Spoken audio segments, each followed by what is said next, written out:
Someone's sleepy. She just woke up. I've been doing some reading, and she came out here and she was like, "Good morning. You okay?"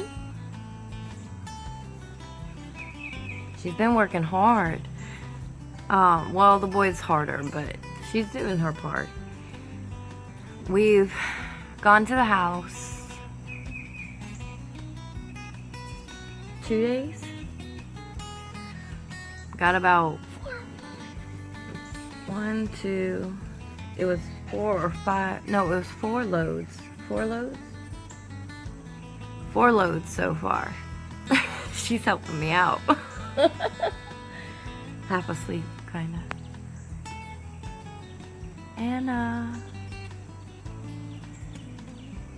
oh, yes, and you see that little Bobo? Oh, there it is, the little Bobo. Are you gonna give me a smile? You look so sad. Oh. We're not working today. Mama's stomach's hurting. So we're gonna rest today. You're hungry? Okay, I'm gonna go make her some breakfast. But other than that, Rodney and I are doing really good, and the kids are doing really good throughout this lockdown experience through the virus stuff. We don't really talk about it. Just the basics. Just what they need to know. Keep it simple. That's the best thing, or best advice I can ever give anyone, is keep it simple. Keep it real, truthful, honest. But don't stop living. Don't. The Lord already had you doing something. The Lord already has you, and a lot of people know this. I'm not talking to everybody.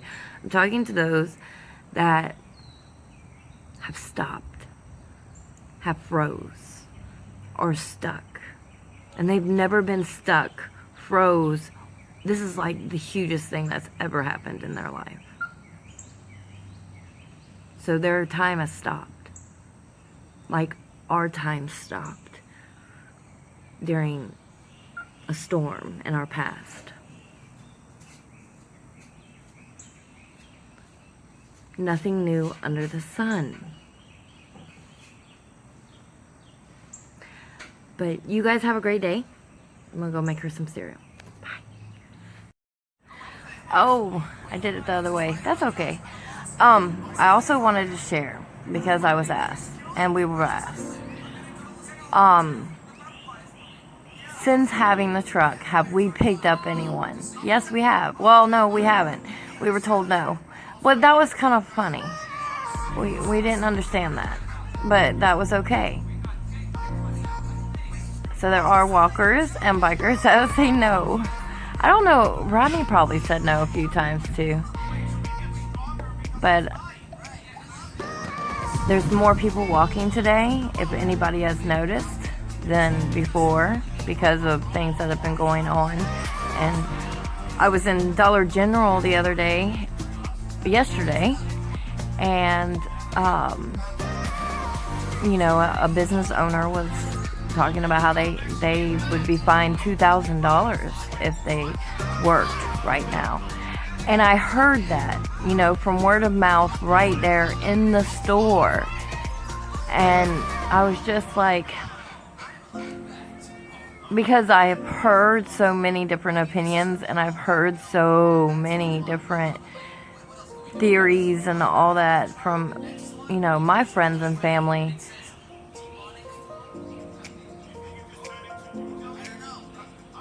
Make sure that you are getting your facts straight, and talk to one another, share with one another.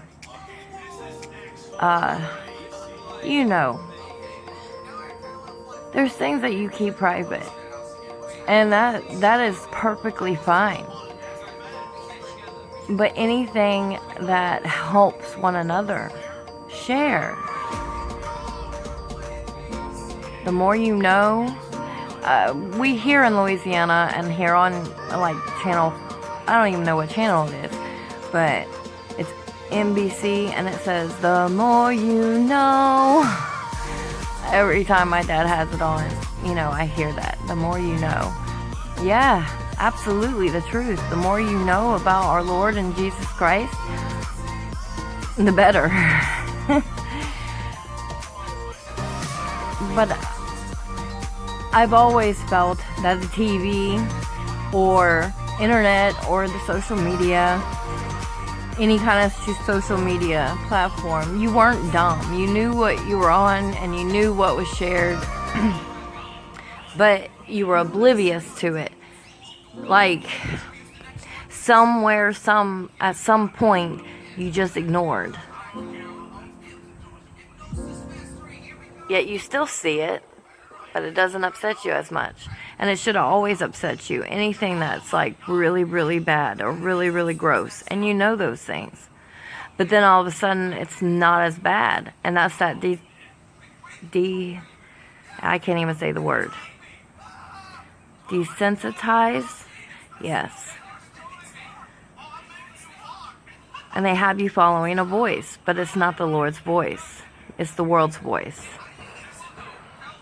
Well, people that lean on others. You have to lean on the Lord. You got to trust in the Lord.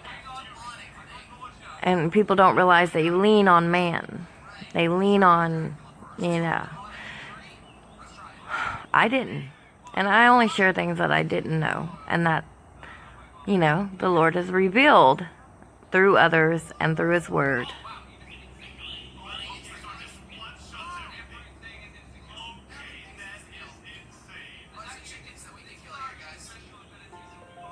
Peaceful towards all men. You have to really, really think about that. Ponder about it.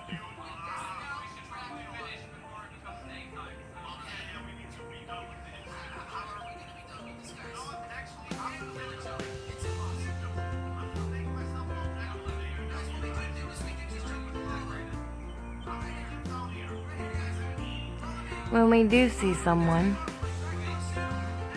and we do offer,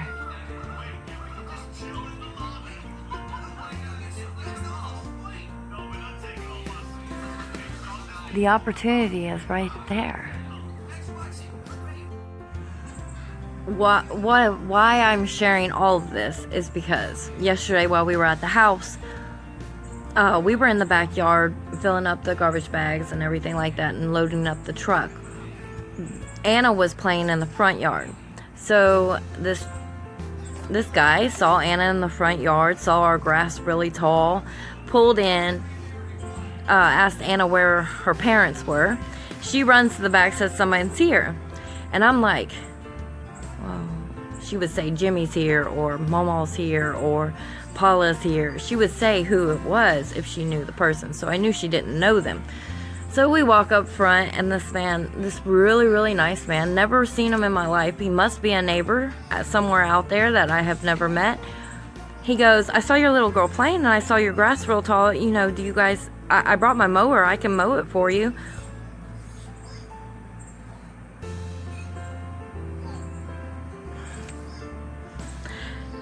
I was like, oh, no, it's fine. We're just clearing off the land. We're going to be mowing the grass soon, or we don't live here. I mean, this is my property, but we don't live here. And he was really nice and everything. He took the opportunity. And then, of course, Rodney and him did the God bless you exchange. The true God bless you.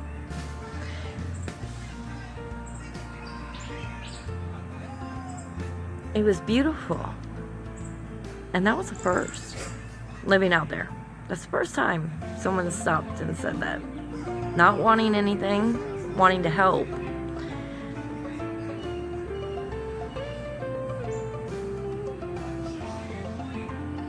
And I thank the Lord, for that moment.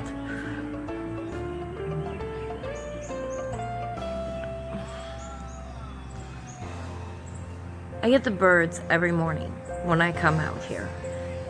I've seen so many different types of birds, and the owl and the cardinals are every day. And they come close. They fly. It's a gift. And their music and their singing and everything. And so it's a blessing that I'm here. And a lot of people aren't here. So I'm silly. I try to share. I'm not silly. I want to share this beauty, that's around me.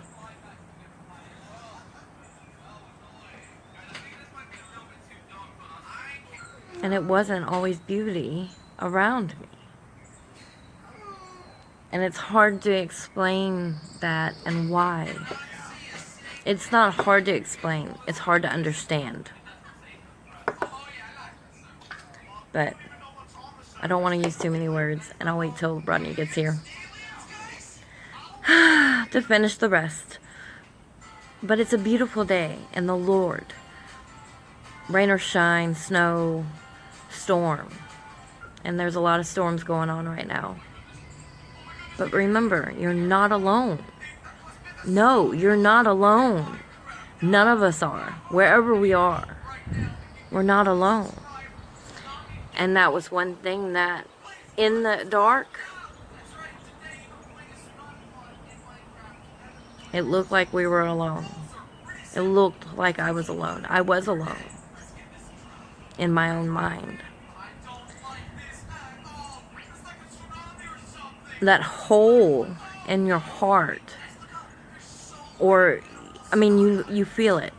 When I lost my daughter, when I lost my Peyton, I don't know, girl or boy. The holes in your heart. You feel like part of it's gone. It's not gone. They're with you. But until you know, it feels like holes in that heart.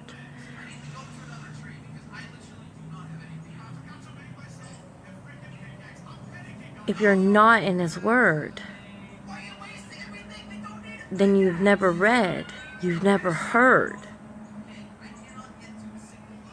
And that's why I always say get into His Word for yourself. Because you must read it yourself.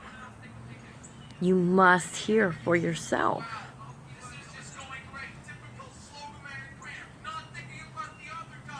Okay, go ahead.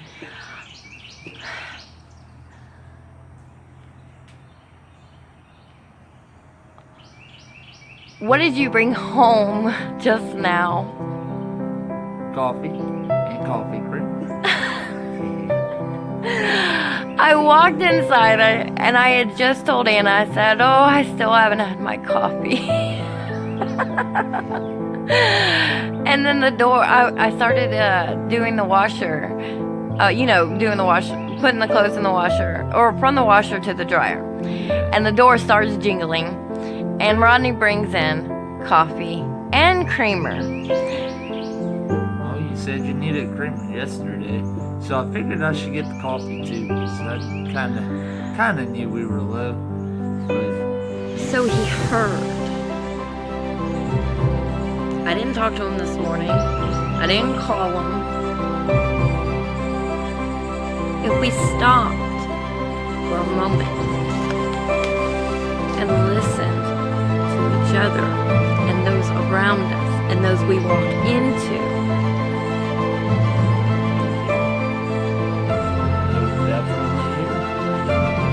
and we will see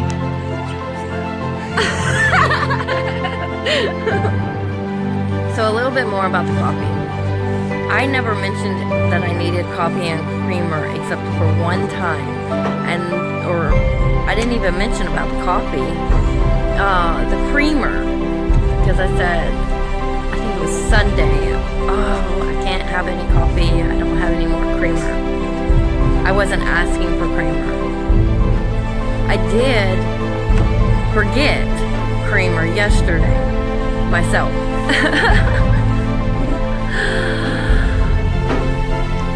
I hope and pray that anytime we do share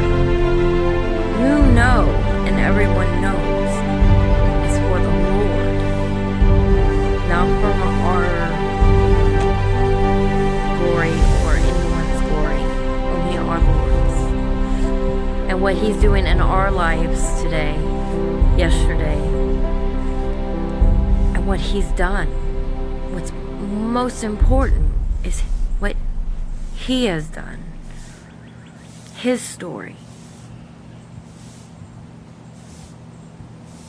And His story in each and every one of us.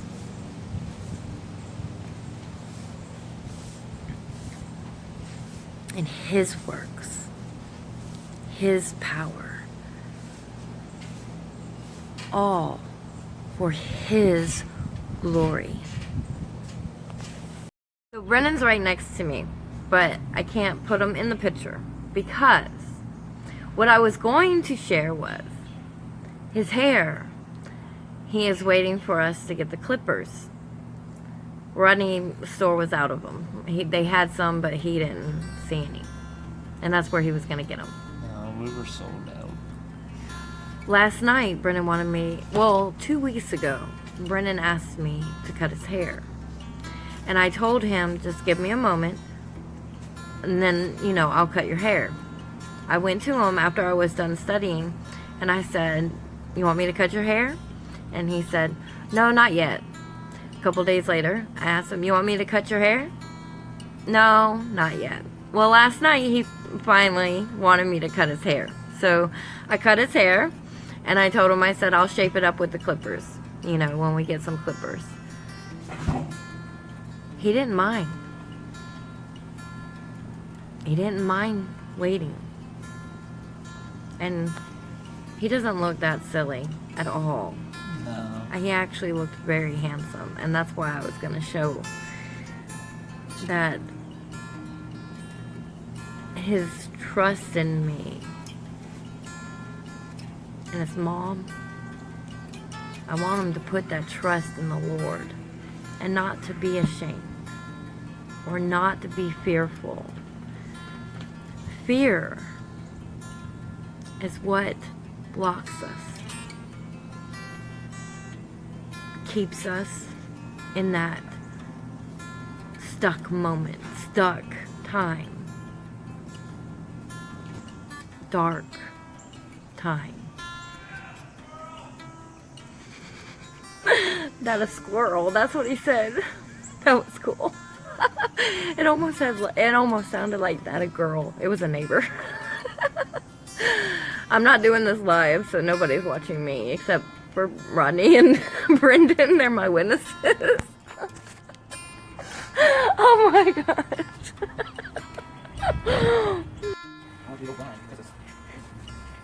Okay, I'm gonna put on as little as I can so it doesn't hurt. Yeah, that's little. Hold on. Lightly press it and it'll make it softer. And then lightly. You're doing it this hard because you should.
What in the world?